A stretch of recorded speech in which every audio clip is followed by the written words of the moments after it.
അതിരപ്പള്ളിയിൽ മസ്തകത്തിന് മുറിവേറ്റ ആനയ്ക്കായി ഇന്നും തിരച്ചിൽ നടത്തും. അരുൺ സക്രിയയുടെ നേതൃത്വത്തിലുള്ള സംഘം ഇന്നലെ മുഴുവൻ തിരഞ്ഞിട്ടും ആനയെ കണ്ടെത്താനായില്ല. മൂന്നാം ദിവസവും ദൗത്യം പുരോഗമിക്കുകയാണ്. ശ്യാം പ്രസാദ് ഉത്തമൻ വിവരങ്ങളുമായി ചേരുന്നു. Shyam, good morning. ഇന്ന് ദൗത്യം എങ്ങനെ മുന്നോട്ട് കൊണ്ടുപോകാനാണ് ദൗത്യ സംഘത്തിന്റെ നീക്കം? കാരണം ഇത് മൂന്നാം ദിവസമായിരിക്കുന്നു, ആനയെ കണ്ടെത്താൻ കഴിഞ്ഞിട്ടില്ല. ഡ്രോൺ പരിശോധന അടക്കം നടത്തുന്നുണ്ടോ?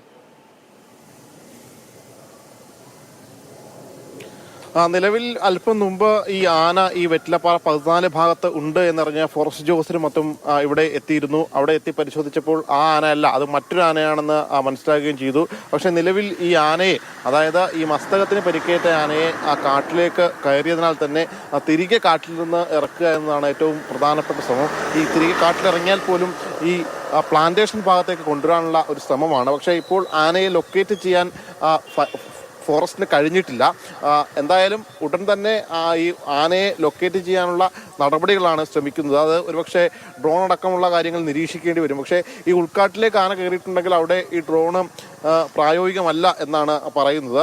നിലവിലിപ്പോൾ ഈ ആന ഈ എണ്ണപ്പന ഉള്ള ഈ ഭാഗത്തേക്ക് എത്തുമോ ഇല്ലയോ എന്നതാണ് മറ്റൊരു സംശയകരം. അങ്ങനെയാണ് ഈ വെറ്റിലപ്പാറ 14 ഭാഗത്തും ഈ ഫോറസ്റ്റ് ഉദ്യോഗസ്ഥരും മറ്റും അല്പം മുമ്പ് എത്തി ഇവിടെ പരിശോധന നടത്തി. പക്ഷേ ആനയെ കണ്ടു, പക്ഷേ അത് ഈ മസ്തകത്തിന് പരിക്കേറ്റ ആന അല്ല എന്നാണ് നിലവിൽ ഇവിടെ ഉണ്ടായിരുന്ന ഫോറസ്റ്റ് ഉദ്യോഗസ്ഥർ വ്യക്തമാക്കിയിട്ടുള്ളത്. എന്തായാലും ഇന്നും ശക്തമായ രീതിയിലുള്ള തിരച്ചിൽ തന്നെയാണ് തുടരാൻ തീരുമാനിച്ചിരിക്കുന്നത്. കാരണം ആനയുടെ മസ്തകത്തിന് ഏറ്റിരിക്കുന്ന പരിക്ക് അല്പം ഗുരുതരമാണ്.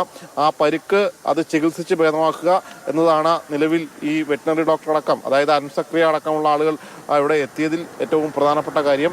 ഇതിൽ ഈ ആനയെ മയക്കുവെടി വെക്കുന്നത്, അതായത് ഈ ആനയെ മയക്കുവെടി വെക്കാൻ ഏറ്റവും അനുയോജ്യമായൊരിടത്ത് എത്തിച്ച ശേഷം മാത്രമേ അത്തരം മയക്കുവെടി വെക്കുന്നതിലേക്ക് കടക്കാൻ കഴിയുകയുള്ളൂ. അങ്ങനെയാണ് എങ്കിൽ ഈ പ്ലാന്റേഷൻ ഭാഗത്തേക്ക്, കാലടി പ്രദേശത്തേക്കുള്ള പ്ലാന്റേഷൻ ഭാഗത്തേക്ക് എത്തിക്കാനുള്ള ശ്രമമാണ്. നിലവിലിപ്പോൾ ആനയെ ഒരു ലൊക്കേറ്റ് ചെയ്യാൻ കഴിഞ്ഞിട്ടില്ല. കഴിഞ്ഞ ദിവസം കണ്ടെത്തിയെങ്കിലും ആ ഒരു ഭാഗത്തായിട്ടാണ് നിൽക്കുന്നത്. എനിക്ക് തോന്നുന്നു പ്ലാന്റേഷൻ ഭാഗത്താണ് ശ്യാം ഉള്ളത്.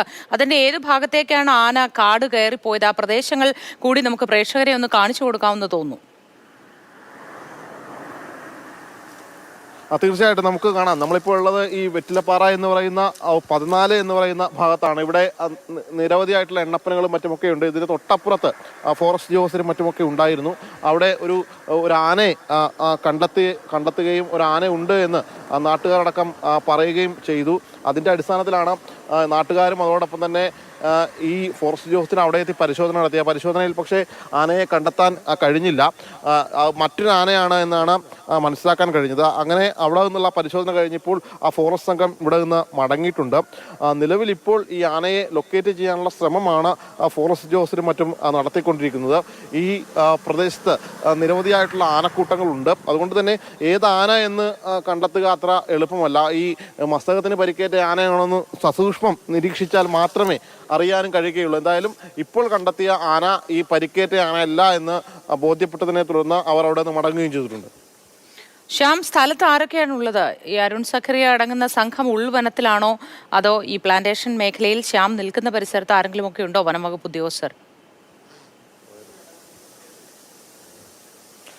നിലവിൽ ഇപ്പോൾ ഇവിടെ നിന്ന് ഫോറസ്റ്റ് ഉദ്യോഗസ്ഥർ മടങ്ങിയിരിക്കുന്നു. അതായത് ഈ വെറ്റിലപ്പാറ 14 ആണ് ഈ ആനയെ ആദ്യഘട്ടത്തിൽ കണ്ടത്. ഇവിടെ ഇപ്പോൾ ആ സമയത്ത് നാട്ടുകാരും മറ്റുമൊക്കെ ഉണ്ടായിരുന്നു. അവരാണ് ഈ ഫോറസ്റ്റിനെ അറിയിക്കുകയും ഈ ആനയാണ്, അതായത് ഈ മസ്തകത്തിന് പരിക്കേറ്റ ആനയാണ് നിലവിൽ ഇവിടെ ഉള്ളത് എന്ന് ഫോറസ്റ്റിനെ അറിയിക്കുകയും ചെയ്തത്. അങ്ങനെയാണ് ഫോറസ്റ്റ് ഉദ്യോഗസ്ഥർ ഇവിടെ എത്തി വന്ന് ഉള്ളിലേക്ക് പോയി നോക്കുകയും ഈ ആനയെ അത് ആ ആന അല്ല എന്ന് ബോധ്യപ്പെട്ടതിനെ തുടർന്ന് അവർ മറ്റൊരു സ്ഥലത്തേക്ക് തിരിച്ചിരിക്കുകയാണ്. പക്ഷേ നിലവിൽ ഈ പരിക്കേറ്റ ആന എവിടെയാണെന്ന് കൃത്യമായി കണ്ടെത്താൻ കഴിഞ്ഞിട്ടില്ല. രാവിലെ കൂടി ആ ദൗത്യസംഘം ഇറങ്ങിയിട്ടില്ല. ഒരു 8 മണിക്ക് ശേഷം മാത്രമേ ഈ പ്രധാനപ്പെട്ട ദൗത്യസംഘം ഇത്തരത്തിൽ അരുൺ സക്രിയയുടെ നേതൃത്വത്തിലുള്ള സംഘം ഇറങ്ങുമെന്നാണ് അറിയാൻ കഴിഞ്ഞിട്ടുള്ളത്. നിലവിലിപ്പോൾ ഈ ഫോറസ്റ്റിൻ്റെ വാച്ചർമാരും മറ്റുമൊക്കെയാണ് ഇപ്പോൾ ഈ പ്രദേശത്ത് ഈ ആനയ്ക്ക് വേണ്ടിയിട്ടുള്ള തെരച്ചിലും മറ്റു കാര്യങ്ങളും നടത്തിക്കൊണ്ടിരിക്കുന്നത്.